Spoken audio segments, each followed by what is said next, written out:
Hello guys, कैसे हैं आप सभी। जैसा कि आप सभी को पता है, यहाँ पे जो एमपी आयुष का जो स्टेट काउंसलिंग है उसका यहाँ पे स्ट्रे वैकेंसी राउंड यहाँ पे चल रहा है। और अभी यहाँ पे बच्चों के मन में बहुत सारे ऐसे डाउट हैं कि यहाँ पे डेट यहाँ पे बार बार आगे बढ़ रही है। 2 बार यहाँ पे रीशेड्यूल यहाँ पे आ चुका है और जो रूल बुक है उसको भी यहाँ पे अपडेट किया गया है। बहुत सारे नए नियम भी यहाँ पे लाए गए हैं काउंसलिंग से रिलेटेड। तो आज मैं स्ट्रे वैकेंसी राउंड में यहाँ पे आपको सारा डिटेल प्रोसेस यहाँ पे आपको बताने वाला हूँ। ये वीडियो थोड़ी सी लेट हो गई क्योंकि ये जो स्ट्रे वैकेंसी राउंड का जो शेड्यूल है, हमें पता था कि थोड़ा सा यहाँ पे आगे बढ़ने वाला है।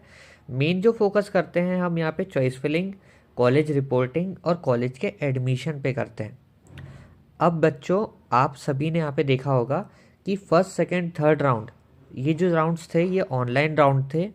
और स्ट्रे वैकेंसी राउंड या फिर मॉपअप राउंड, जो भी आप कहना चाहो, ये जो राउंड है ये फर्स्ट सेकेंड थर्ड राउंड से बहुत ज़्यादा डिफरेंट होने वाला है। ऐसा नहीं है कि अगर किसी बच्चे को अलॉटमेंट लगने वाला है यहाँ पे, ऐसा कुछ भी नहीं होने वाला है। यहाँ क्या क्या चीज़ें होने वाली है, मैं इनकी जानकारी आपको पूरी वीडियो में देने वाला हूँ। सबसे पहले एक बार हम यहाँ पे शेड्यूल देख लेते हैं जो लेटेस्ट आया हुआ था। 13 से यहाँ पे चॉइस फिलिंग अपना 13 से सॉरी, यहाँ पे जो रजिस्ट्रेशन थे वो यहाँ पे 13 से 15 के बीच में थे। और ऐसा कुछ यहाँ पे टाइम टेबल इस राउंड का यहाँ पे आया। अब यहाँ पे शुरू करते हैं सारी चीज़ें। सबसे पहले मैंने पूरा यहाँ पे प्रिपरेशन किया स्लाइड्स की, तो मैं इससे आपको अच्छा रहेगा समझने में। सबसे पहले ऑनलाइन रजिस्ट्रेशन आपने कराया 13 से 15 के बीच में। यहाँ पे आपका ऑनलाइन रजिस्ट्रेशन होगा। अगर किसी बच्चे का यहाँ पे रजिस्ट्रेशन अभी तक नहीं हुआ है, कोई अदर स्टेट का बच्चा है, या फिर इस राउंड में एलिजिबिलिटी का जो क्राइटेरिया मैंने आपको पहले बताया था कि अभी तक अगर किसी बच्चे को यहाँ पे कॉलेज अलॉट नहीं हुआ है, अगर उसने पहले से यहाँ पे रजिस्ट्रेशन किया है तो उसको यहाँ पे रजिस्ट्रेशन करने की ज़रूरत नहीं है। जो न्यूली एडमिटेड बच्चे हैं, जो नए बच्चे आए हैं, उनको ही यहाँ पे रजिस्ट्रेशन करवाना था। अब यहाँ पे डॉक्यूमेंट वेरिफिकेशन रजिस्ट्रेशन के बाद मोस्ट इम्पॉर्टेंट चीज़ रहती है। अगर आप ये करवाते हैं तभी आप काउंसलिंग के लिए से एलिजिबल हो पाते हो। ये चीज़ आपको समझ में आई होगी। जो डॉक्यूमेंट वेरिफिकेशन था वो 14 से 17 नवंबर तक चलने वाला था। मतलब इन डेट्स पे ही आपको यहाँ पे डॉक्यूमेंट वेरिफिकेशन करवाना रहता है। इसके बाद आप नहीं करा सकते। अगर आप चाहेंगे भी तो आपका डॉक्यूमेंट वेरिफिकेशन यहाँ पे नहीं हो पाएगा। इसलिए अपनी डेट्स को प्लान करके ही स्लॉट्स वगैरह अच्छे से यहाँ पे सिलेक्ट करना था आपको। अब यहाँ पे नेक्स्ट हम देखते हैं क्या है फेज़ 2। फेज़ 2 में आता है वैकेंसीज और मेरिट लिस्ट। अब ये जो वैकेंसी क्या है, कॉलेज की जितनी भी सीट्स यहाँ पे बची हुई है, अवेलेबल सीट्स, मतलब फर्स्ट सेकंड थर्ड राउंड में ऐसा रहता है कि कॉलेजेस की सीट्स यहाँ पे फिल हो जाती है। रूल बुक के हिसाब से अगर किसी बच्चे को यहाँ पे अलॉटमेंट लगा है तो कॉलेज उसको सीट दे देना चाहिए। लेकिन अलॉटमेंट और एडमिशन ये बहुत ज़्यादा डिफरेंट चीज़ होती है। अलॉटमेंट तो बहुत से बच्चों को लगा, 100% सीट्स भी फुल हो जाती, लेकिन कॉलेजेस अब सीट्स कुछ रोक के रखते हैं या फिर बच्चों का एडमिशन नहीं हो पाता है किसी भी रीज़न की वजह से, तो वो सीट्स बच जाती है। वही सीट आगे जाके स्ट्रे वैकेंसी राउंड में आपको अवेलेबल होती है। तो वो आपको डिस्प्ले हो जाएगी 19 नवंबर को। और साथ ही में जो स्टूडेंट जिनको अभी तक यहाँ पे कॉलेज अलॉट नहीं हुआ या फिर जो अभी नए रजिस्टर किए थे, उन सभी की यहाँ पे स्टेट मेरिट लिस्ट यहाँ पे लगेगी। तो ये चीज़ आप यहाँ पे देख लीजिए कि आपका कौन सा यहाँ पे लिस्ट मेरिट लिस्ट लग रही है, आपकी कॉमन रैंक क्या है, कैटेगरी रैंक क्या है, ये सब चीज़ें आप देख लीजिए। इसके बाद चलते हैं फेज़ 3 पे। यहाँ पे choice filling and choice locking ये आपकी होने वाली है 20 और 21 को। ये मोस्ट इम्पॉर्टेंट चीज़ रहेगी। आपको इसको एकदम ध्यान से फिल करना है, क्योंकि क्या रहेगा कि इस राउंड में जो जो कॉलेजेस आपको सीट्स के अकॉर्डिंग और मेरिट के अकॉर्डिंग यहाँ पे आपको चॉइस फिलिंग करना है। मैं तो आपको ये कहता हूँ आप हर एक कॉलेज को यहाँ पे फिल करिए। जितने ज़्यादा को कॉलेज को आप फिल करेंगे, आगे चल के कॉलेज में एलिजिबिलिटी के लिए से आपको उतने ज़्यादा ऑप्शन मिलेंगे। तो आप ये चीज़ देख के यहाँ पे फिल कर सकते हैं। अपने अकॉर्डिंग आप 5 to 10 कॉलेजेस सिलेक्ट करके रखिए और वही कॉलेज सिलेक्ट करिए जिनके बारे में आपको डिटेल में पता हो कि इस कॉलेज की इतनी फ़ीस है, इतना मुझे रिपोर्टिंग के टाइम लगने वाला है।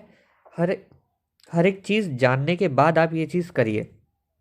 अगर आप चाहते हैं कि आपका स्ट्रे वैकेंसी राउंड में यहाँ पे एडमिशन हो जाए सिक्योरली 100%, जो कॉलेजेस पैकेज बता रहा है आपको 20 लाख 21 लाख या फिर एक्स्ट्रा ऑर्डिनरी आपको पैकेजेस यहाँ पे कॉलेज बता रहे हैं, एक्स्ट्रा डोनेशन मांग रहा है या फिर कुछ भी चीज़ है, तो उसके लिए से आप हमारी टीम को कॉन्टेक्ट कर सकते हैं। ये नवंबर 20 to 21 के पहले पहले अगर आप हमसे कांटेक्ट करते हैं तो हम आपकी यहाँ पे जितनी ज़्यादा हेल्प हो सकती है उतनी हम करवा देंगे, साथ ही में आपको अच्छे से गाइड भी कर देंगे। तो ये चीज़ें आप ध्यान में रखिए। चॉइस फिलिंग करना ना भूलिए, क्योंकि अगर आप यहाँ पे चॉइस फिलिंग नहीं करते हैं तो आप डायरेक्टली राउंड से यहाँ पे बाहर हो जाएंगे। अब इसके बाद क्या आता है, फेज़ 4। आपने जैसे चॉइस फिलिंग में लिखे RD, मानसरोवर, फिर जैसे किसी कॉलेज में सैम, आपने ये 3 कॉलेज डाले, तो अब कॉलेज में आपको रिपोर्ट करना है। पहले क्या होता था, यहाँ पे डायरेक्टली चॉइस फिलिंग के बाद कॉलेज वाइज मेरिट लिस्ट लगती थी 1:10 के हिसाब से। मतलब अगर किसी कॉलेज में एक सीट खाली है तो उसमें एक सीट के लिए से 10 बच्चे एलिजिबल होते थे। मीन्स जैसे RD मेमोरियल में 5 सीट खाली है तो वहाँ पे 50 बच्चे एलिजिबल होंगे, 50 बच्चों की मेरिट लिस्ट लगेगी। तो डायरेक्टली आप क्या होते थे, चॉइस फिलिंग के बाद आप कॉलेज जा सकते थे और कॉलेज जाने के बाद आप वहाँ पे इसी मेरिट लिस्ट के अकॉर्डिंग आप वहाँ पे एडमिशन ले सकते थे। अब क्या हो रहा है, आपको स्पेसिफिक कॉलेज लॉक कराना पड़ेगा। जहाँ तक अभी MP आयुष ने कोई भी चीज़ यहाँ पे डिस्क्लोज नहीं करी है, लेकिन जहाँ तक हमें लगता है कि आपको स्पेसिफिक एक कॉलेज लॉक कराना पड़ेगा। जैसे कि आपने आपकी मेरिट लिस्ट यहाँ पे रिलीज़ हो गई, मेरिट लिस्ट के बाद चॉइस फिलिंग के बाद मेरिट लिस्ट आपकी रिलीज़ हुई, मेरिट लिस्ट के बाद आपको कॉलेज की अकॉर्डिंग यहाँ पे आपको जाके रिपोर्टिंग कराना है। जैसे आप RD की रिपोर्टिंग कराते हैं तो RD के लिए से आप लॉक हो जाएंगे, आप किसी दूसरे कॉलेज में यहाँ पे एडमिशन नहीं ले पाएंगे। आपने जैसे मैं एक एग्जांपल के लिए से आपने RD लॉक करा दिया है। अब कॉलेज की रियल टाइम रिपोर्टिंग करने के बाद यहाँ पे college wise merit list release की जाएगी कब, 26 को, है ना। यह आपका जो एलोकेशन है कि RD में कितनी सीट्स थी, जैसे मान के चलिए RD में अभी 10 सीट बाकी थी, 10 सीट के हिसाब से जितनी मेरिट बनेगी तो आपका उसमें मेरिट में कहाँ नंबर आ रहा है ये आपको पता चल जाएगा। साथ ही में आपकी क्या पोजीशन बन रही है और क्या चांसेस हैं ये आपको पता चल जाएंगे। क्या आपका वहाँ पे एडमिशन पॉसिबल है कि नहीं है, आप कॉल भी कर सकते हैं, आप हमसे भी जानकारी ले सकते हैं कितना क्या आपको पैकेज लगेगा, क्या चीज़ें रहेगी, आपको इस चीज़ समझ में जाएगी। ये जो आपको इंस्टीट्यूशन वाइज मेरिट लिस्ट जो आपको आएगी वो कॉलेज वाइज आएगी। पहले ये होता था अगर किसी बच्चे ने यहाँ पे 5 कॉलेजेस के लिए से यहाँ पे चॉइस फिलिंग करा है तो उस बच्चे का नाम 5 कॉलेज में आता था, लेकिन अभी ये चीज़ शायद नहीं होने वाली है। अभी सिर्फ और सिर्फ एक कॉलेज आपका लॉक हो जाएगा, तो आपका जो नाम है वो सिर्फ एक कॉलेज में किस पोजीशन पे आ रहा है ये आपको पता चलेगा। पहले बाकी बच्चों के साथ जैसे आपने 5 कॉलेज सिलेक्ट किए थे, पहले प्रीवियस ईयर की बात कर रहा हूँ, आपने RD सिलेक्ट किया था, मानसरोवर सिलेक्ट किया था, सैम सिलेक्ट किया था, ये किया था, तो आपका नाम इन 5 में आता।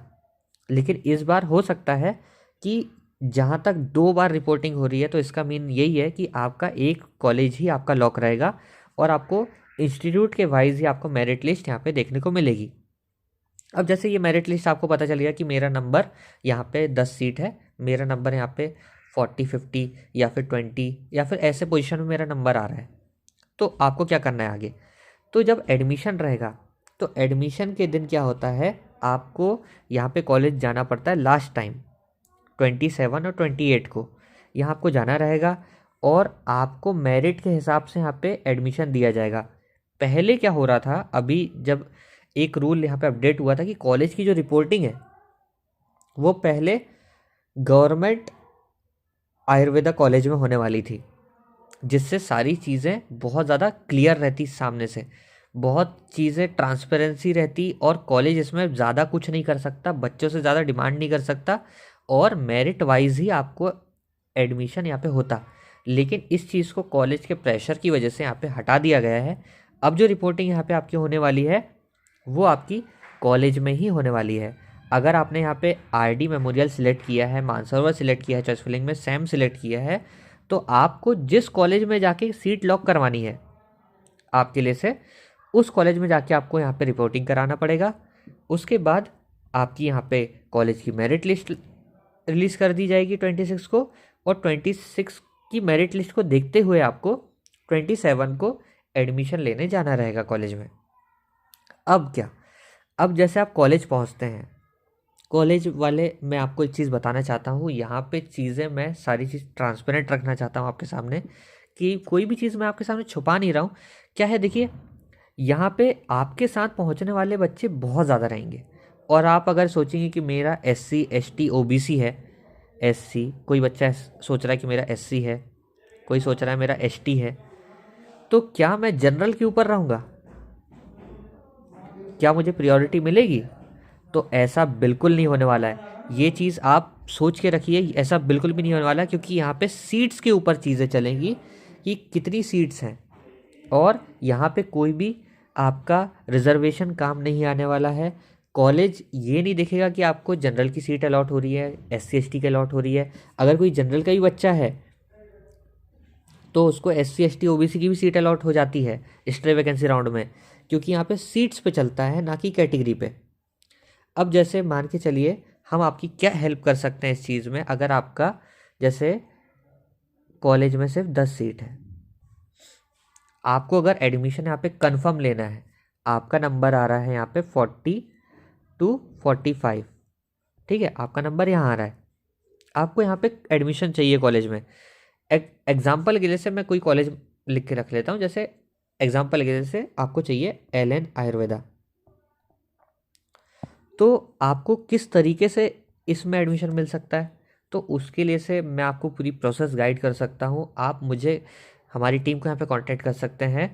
हमारी टीम आपको गारंटीड 40 to 45 की पोजीशन से आपको अंडर 10 ला देगी, और आपका यहाँ पे एडमिशन यहाँ पे सिक्योर हो जाएगा। कॉलेज यहाँ पे डोनेशन की ज़्यादा डिमांड करता है, लेकिन उसके अलावा भी ऑप्शंस रहते हैं हमारे पास कि हम किस तरीके से अच्छे पैकेज में आपका कराएं। और ये चीज़ हमारी गारंटीड रहती है कि कॉलेज जितना पैकेज बोल रहा है उससे 1 to 2 लाख, मैं आपको ज़्यादा नहीं बोल रहा हूँ, 1 to 2 लाख कम में ही हम आपका यहाँ पे 100% गारंटी के साथ यहाँ पे करा के देंगे एडमिशन टोटल पैकेज में। तो ये सब रहने वाला है, इस तरीके से पूरा मॉप अप राउंड यहाँ पे चलने वाला है। आई होप कि आपको सारी चीज़ें यहाँ पे समझ में आई होगी। अगर कोई चीज़ आपको समझ में नहीं आई है तो आप कमेंट में भी लिख सकते हैं, साथ ही में आप हमारी टीम को यहाँ पे कांटेक्ट कर सकते हैं। कांटेक्ट नंबर कमेंट सेक्शन में पिन रहेगा। तो गाइस, आज के लिए बस इतना ही, तो बने रहिए हमारे साथ फॉर मोर अपडेट्स।